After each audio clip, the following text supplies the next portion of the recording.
Warahmatullahi wabarakatuh. Alhamdulillahirabbil alamin. Ma khalaqas samawati wal arda wa ma bainahuma la'ibin. Wassalatu wassalamu ala nabiyyina Muhammadin wa ala alihi wa ashabihi wa ummatihi ajmain. Sahabat sekalian, alhamdulillah kita berjumpa lagi di program Islam Futuristik episode yang ke-10.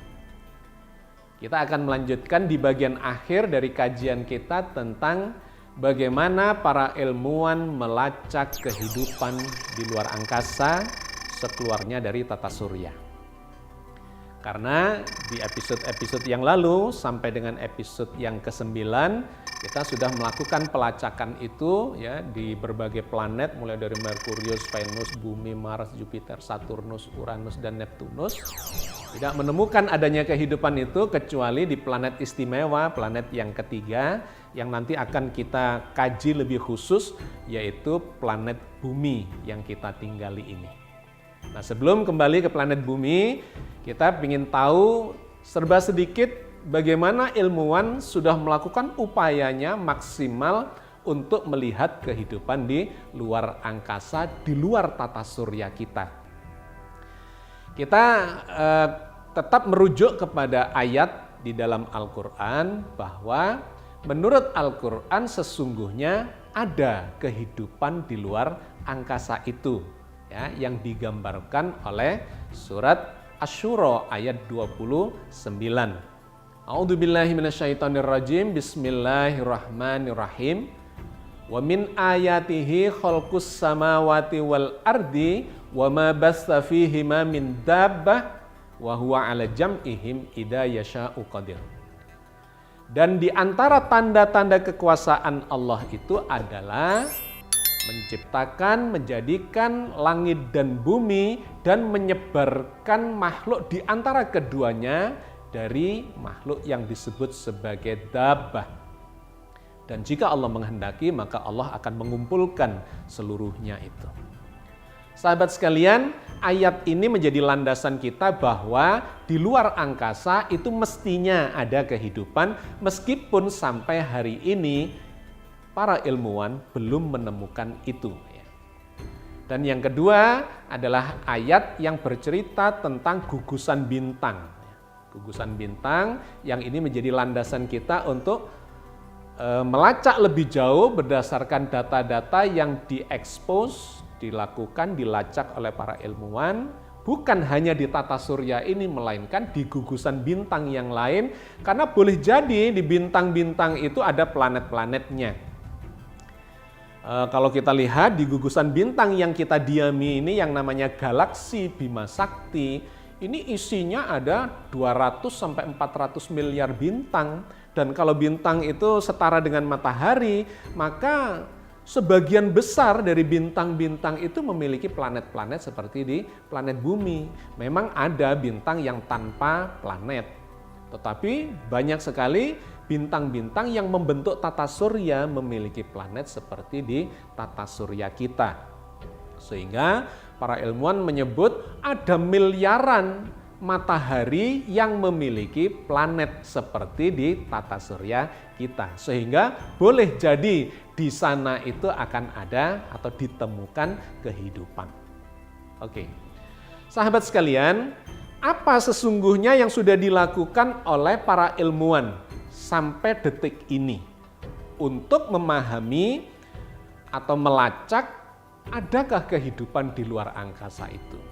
Kalau dikategorikan maka ada dua kelompok besar upaya yang dilakukan oleh para ilmuwan itu. Yang pertama adalah mengirimkan wahana keluar angkasa. Ini harapannya adalah bisa menemukan, ya, bertemu dalam jarak dekat dengan potensi-potensi adanya kehidupan itu. Misalnya menemukan planet yang mungkin untuk dihuni, ya, dan itu dilakukan jarak dekat. Dipotret melalui wahana-wahana tanpa awak yang sudah banyak dikirimkan oleh para ilmuwan, tetapi yang sudah sampai di luar tata surya kita atau dirancang untuk sampai keluar tata surya kita itu ada 5. Yang pertama, ya ini beberapa sudah kita bahas di sebelumnya, tetapi saya ulang untuk menyambungkan dan melihat apa upaya terakhir yang sedang terjadi, ya, kondisi terakhir yang sedang terjadi dengan wahana ini.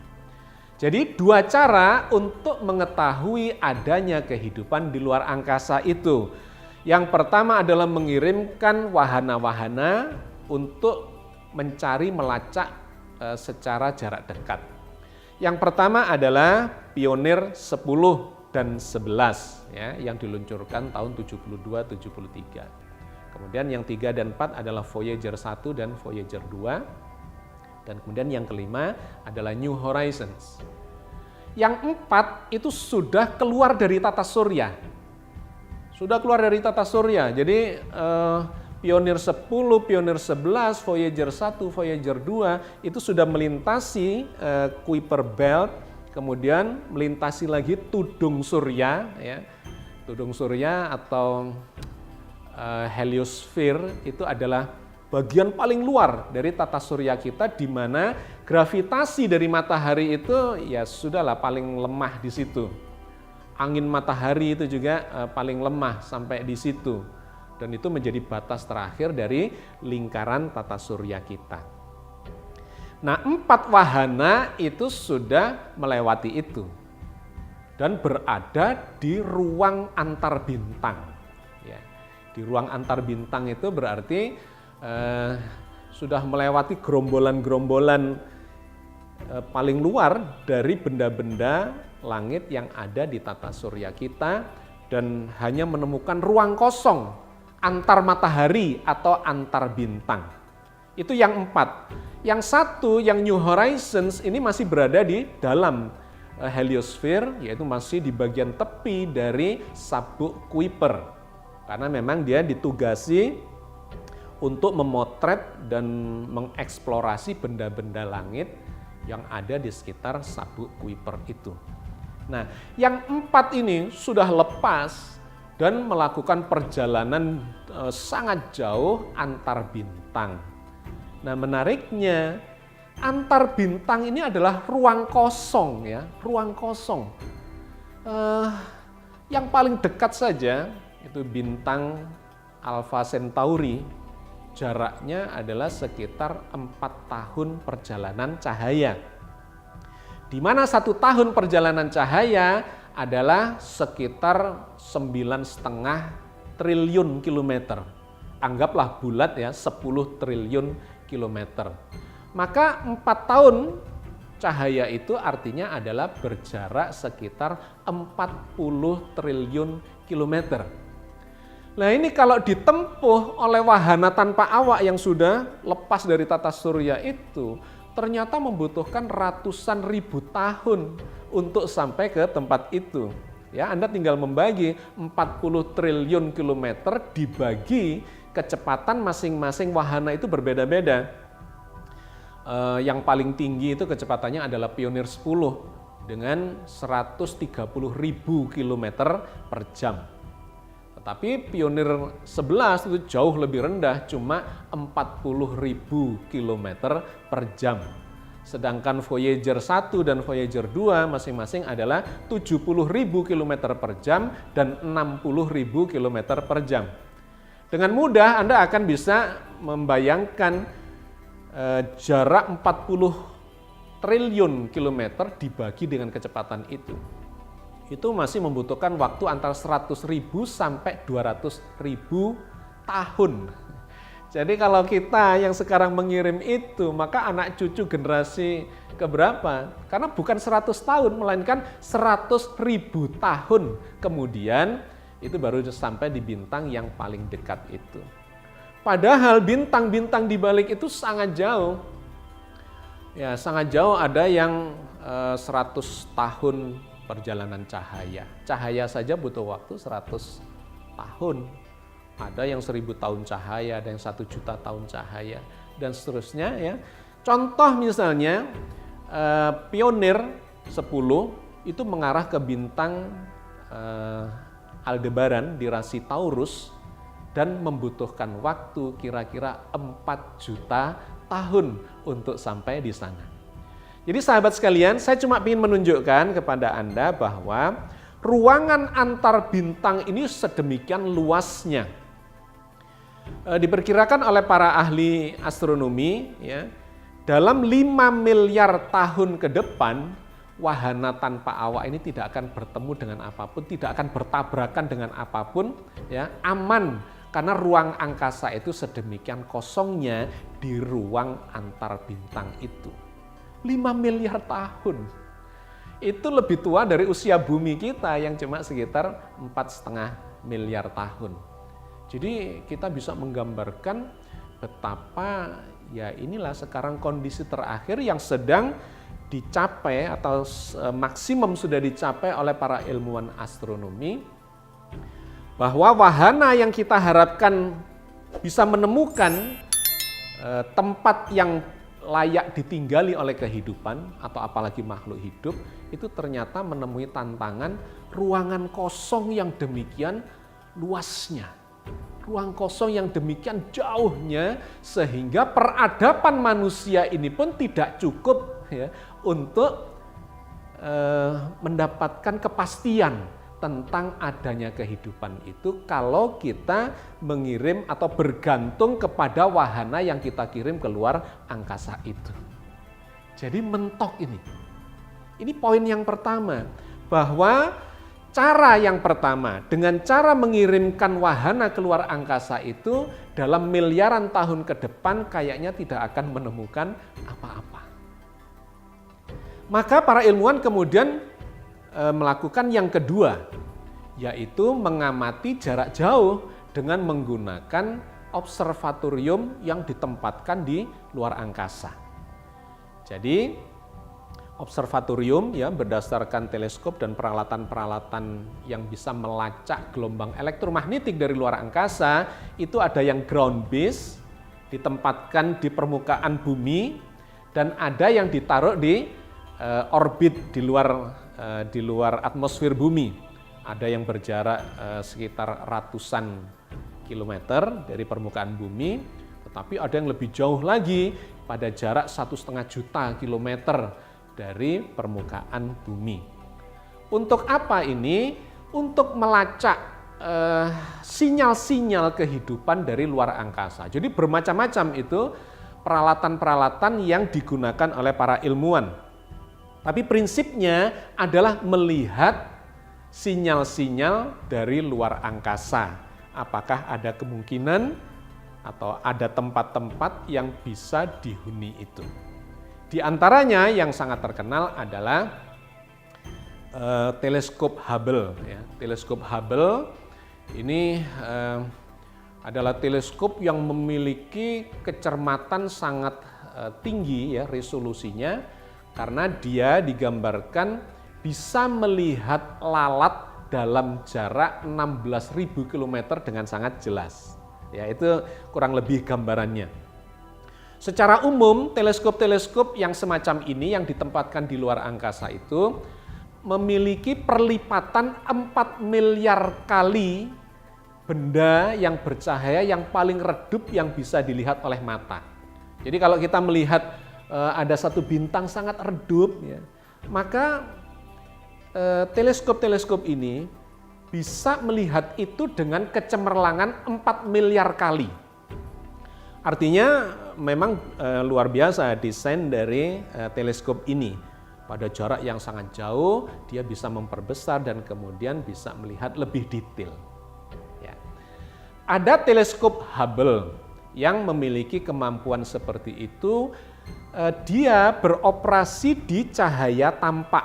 Ya, cahaya tampak itu cahaya yang terlihat oleh mata.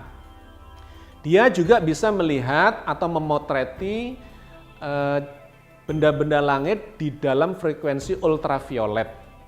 Juga bisa di frekuensi inframerah dan gelombang-gelombang elektromagnetik. Jadi dia umum, ya, dia umum.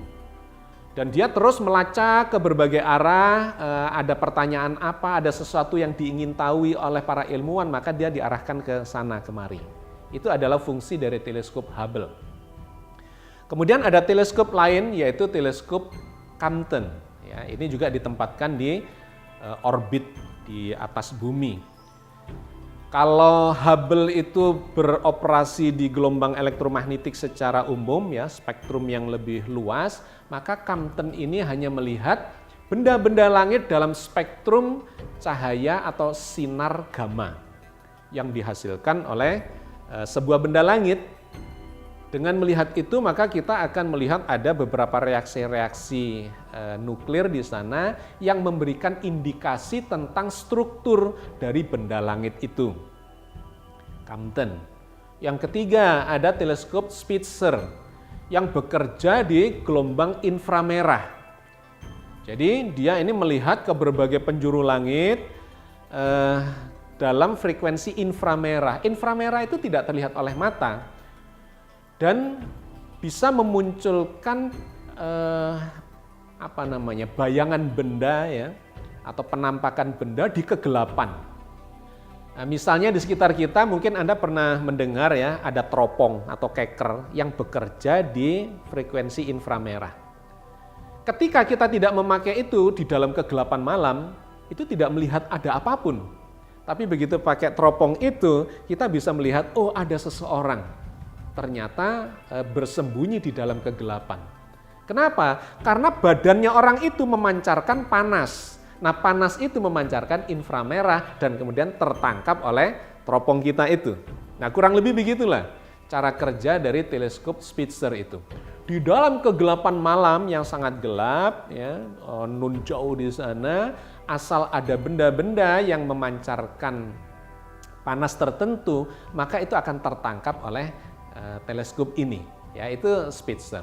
Nah, yang menarik adalah di teleskop yang berikutnya ini yang disebut sebagai teleskop Kepler. Teleskop Kepler ini disebut sebagai observatorium angkasa, di mana tugasnya khusus untuk melacak eksoplanet. Ya, eksoplanet itu adalah planet-planet yang ada di luar tata surya kita. Planet-planet yang mengitari matahari lain. Ya, planet-planet yang mengitari bintang KT, pokoknya segala macam planet-planet yang mengitari pusat tata surya mereka sendiri. Nah, ini tugas dari Kepler. Ini diluncurkan pada tahun 2009 dan dengan tugas khusus untuk melacak adanya planet yang mungkin dihuni oleh manusia atau dimungkinkan adanya kehidupan di luar angkasa. Nah, berbeda dengan teleskop-teleskop yang lain tadi, ya ada Hubble, ada Compton, ada Spitzer yang dia terus melacak ke sana kemari. Kalau Kepler ini tugasnya adalah manteng ke satu tempat ya yang dicurigai di sana atau sedang ingin diobservasi. Apakah di sana ada planet-planet yang memungkinkan adanya kehidupan itu. Nah, setiap kali diarahkan, itu dia bisa melacak sekitar 100.000 bintang. Jadi dalam sudut pandang atau dalam sudut pengamatan teleskop Kepler sekali ya, itu bisa melihat aktivitas yang ada di sekitar 100.000 bintang. Nah, diharapkan di bintang-bintang itu sebagainya ada planet-planetnya. Nah, sudah ribuan planet, eksoplanet yang ditemukan oleh Kepler ini. Karena dia sudah diluncurkan sejak tahun 2009. Tetapi kebanyakan adalah planet-planet yang ukurannya besar, lebih besar dari planet Jupiter. Kenapa kok begitu? Yang kecil-kecil kok nggak kelihatan? Nah, ini keterbatasan dari observatorium angkasa yang dimiliki manusia yang ditempatkan di luar atmosfer. Kenapa di luar atmosfer? Untuk menghindari peredupan, ya, gangguan dari atmosfer. Tetapi ternyata memang kelemahannya adalah teleskop ini hanya menganalisa cahaya yang datang. Satu-satunya data, satu-satunya variabel yang bisa dianalisa itu adalah cahaya. Baik spektrum yang umum maupun inframerah atau ultraviolet atau sinar gamma ya. Hanya itu yang bisa dianalisa. Tetapi ya ternyata lumayan bagus dibandingkan dengan wahana yang dikirim ternyata nggak sampai-sampai ke sana, butuh jutaan tahun ya. Dengan teleskop ini maka dilakukanlah analisa untuk melihat apakah di sebuah bintang itu ada planetnya. Bagaimana caranya? Nah, ternyata yang dilakukan oleh teleskop atau observatorium angkasa ini adalah dengan melihat bayangan dari benda langit yang namanya planet itu. Kalau sebuah bintang dilihat ya, pendaran cahaya adalah sebuah bintang, kemudian di depannya ternyata ada sesuatu yang melintas ya, yang disebut sebagai transit. Benda yang melintas, maka itu berarti itu adalah planet. Karena dia si Kepler ini melihat dalam kurun waktu tertentu ya, dalam durasi tertentu, berhari-hari, bisa berminggu-minggu, bisa berbulan-bulan atau bertahun-tahun ya, terserah mau diarahkan ke satu bintang tertentu, maka dia akan melihat kalau ada planet yang berputar-putar di sekitar itu pasti akan terjadi pengulangan. Ya, misalnya sebuah planet yang memiliki durasi orbital ada yang setahun misalnya. Kalau di bumi kan 365 hari, itu bumi pasti akan kembali lagi ke situ. Ya, kembali lagi ke situ. Semakin dekat itu ada yang misalnya cuma 80 hari, ada yang lebih dekat lagi mungkin hanya beberapa hari. Nah, Kepler ini kemudian mengamati ternyata sejumlah bintang itu ternyata dikelilingi oleh benda-benda atau planet yang seperti itu.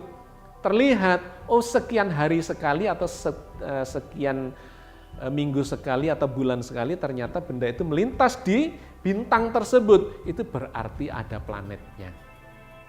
Nah, dari sana kemudian bisa dianalisa macam-macam, radiusnya berapa, ya, pancaran cahayanya itu apa saja.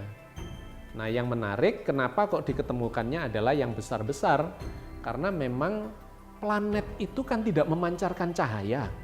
Yang memancarkan cahaya adalah bintangnya. Sehingga yang dilihat dari sini itu kan hanya bayangan ya, transit yang melintas di depannya.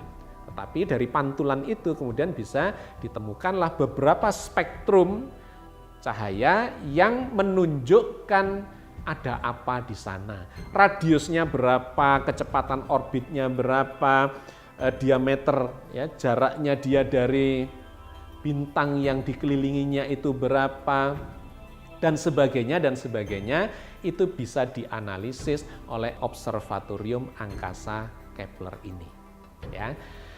Dengan cara ini Kepler sudah menemukan ribuan eksoplanet, tetapi ukurannya adalah lebih besar dari planet Jupiter. Padahal planet Jupiter itu ukurannya kira-kira 1.300 kali bumi. Yang diharapkan adalah planet yang lebih kecil lagi, dengan gravitasi yang lebih kecil, dan kemudian ada daratannya dan sebagainya yang mirip bumi. Nah, ternyata juga diketemukanlah ada jumlah yang cukup banyak, ribuan juga, tetapi yang menarik, yang terbaru yang diketemukan oleh ilmuwan dari New Zealand, dari Universitas Canterbury, ya, di mana di tahun ini tahun 2020 ini, dia mengumumkan penemuannya ada planet yang disebut sebagai super Earth, ya, sangat mirip dengan bumi. Ada di galaksi Bima Sakti ini. Jaraknya dari pusat galaksi Bima Sakti itu sekitar 25.000 tahun cahaya. Galaksi Bima Sakti kita itu diameternya sekitar, ya, awalnya ada yang menyebut sebagai 100.000 tahun cahaya. Bumi kita ada di lengannya pada jarak dari pusat kira-kira 26.000 tahun cahaya. Nah, bintang yang diketemukan oleh ilmuwan New Zealand ini, di mana di bintang itu ada planet yang melintasinya yang disebut sebagai super Earth, ya, itu berjarak 25.000 tahun cahaya dari pusat galaksi. Dengan kata lain, dari bumi kita kira-kira berjarak 1.000 tahun cahaya. Nah, menurut ilmuwan New Zealand ini, Planet itu sangat mirip dengan bumi. Planet itu sangat mirip dengan bumi, lebih besar sedikit ukurannya dibandingkan dengan bumi, ya. Besarnya antara bumi dengan Neptunus, ya. Itu adalah planet itu. Sedangkan jaraknya dari bintang KT yang dia kelilingi, atau dari matahari yang dia kelilingi, itu lebih dekat dibandingkan bumi dengan matahari. Antara bumi dengan Venus. Jadi kan matahari, Merkurius, Venus, bumi. Nah, jaraknya menurut perhitungan mereka adalah sedikit lebih dekat ke mataharinya dibandingkan dengan bumi. Tetapi masih ada di wilayah namanya habitable zone atau green zone. Ya, green zone atau habitable zone itu menggambarkan sebuah jarak dari matahari, ya, planet dari mataharinya, di mana itu tidak terlalu panas, tidak terlalu dingin, memungkinkan untuk ditinggali oleh kehidupan.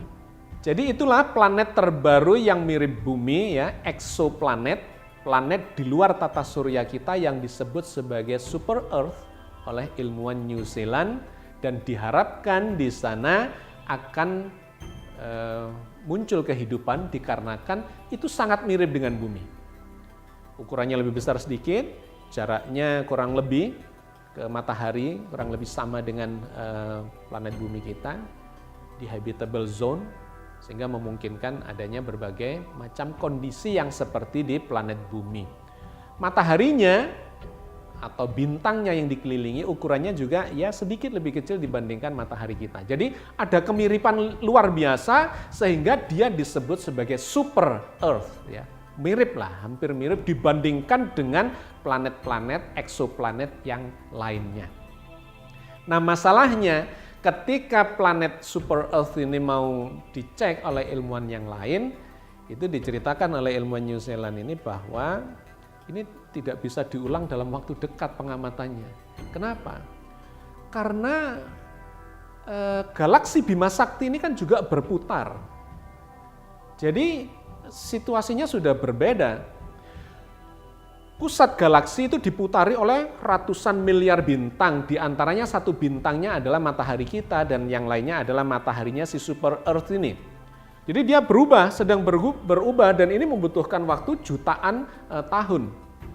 Selain itu, planetnya itu sendiri, si super Earth-nya sendiri itu mengitari bintangnya itu. Jadi kondisinya sangat dinamis dan tidak mungkin atau setidak-tidaknya sulit untuk diulangi lagi melihat atau meng-cross-check keberadaan dari super Earth itu. Jadi sahabat sekalian, inilah situasi dan kondisi yang sedang terjadi di kalangan para ilmuwan astronomi yang ingin membuktikan adanya kehidupan di luar angkasa itu. Bahwa Al-Quran sudah mengatakan ada kehidupan di sana.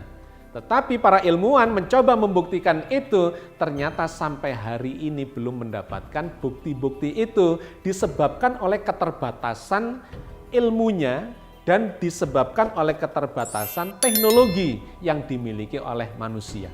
Mendatangi terlalu jauh, ya, sehingga sinyal atau informasi yang kita butuhkan baru datang jutaan atau miliaran tahun kemudian, atau kita hanya bisa melihat dari jarak jauh yang kita tidak bisa langsung melakukan cross-check kecuali cuma menganalisa satu-satunya variabel parameter yang datang ke kita atau ke planet bumi adalah cahaya. Jadi hanya nebak-nebak saja, oh itu mirip dengan planet bumi, oh itu besarnya kurang lebih segitu, oh di sana ada ini, ada itu, strukturnya begitu, dan seterusnya, dan seterusnya.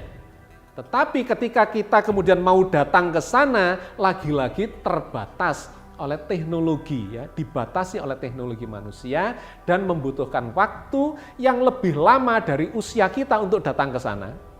Bahkan lebih lama dari usia peradaban manusia yang di bumi ini hanya sekitar baru 200-an ribu tahun yang lalu muncul manusia di muka bumi ini.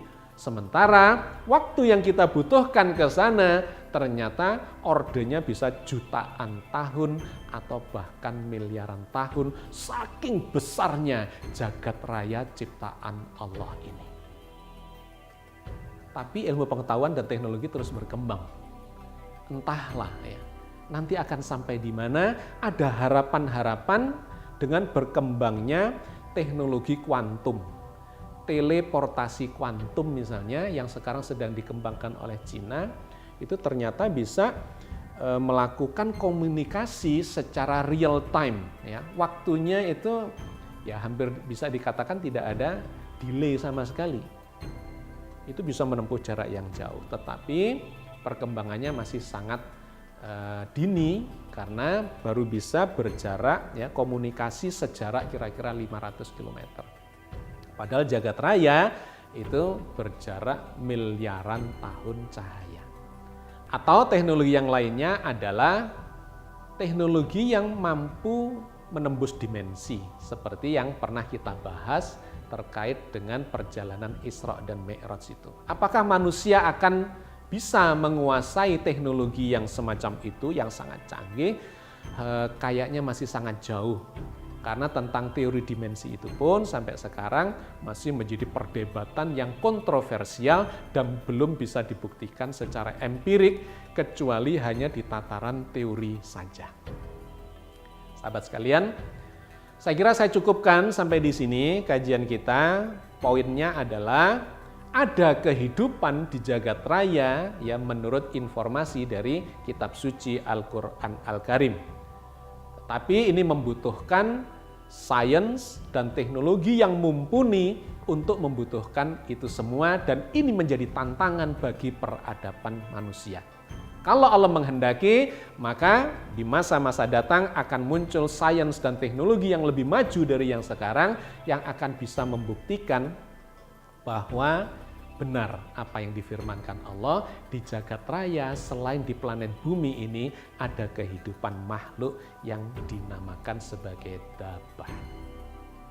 Mudah-mudahan bermanfaat buat kita semua. Billahi taufik wal hidayah. Assalamualaikum warahmatullahi wabarakatuh.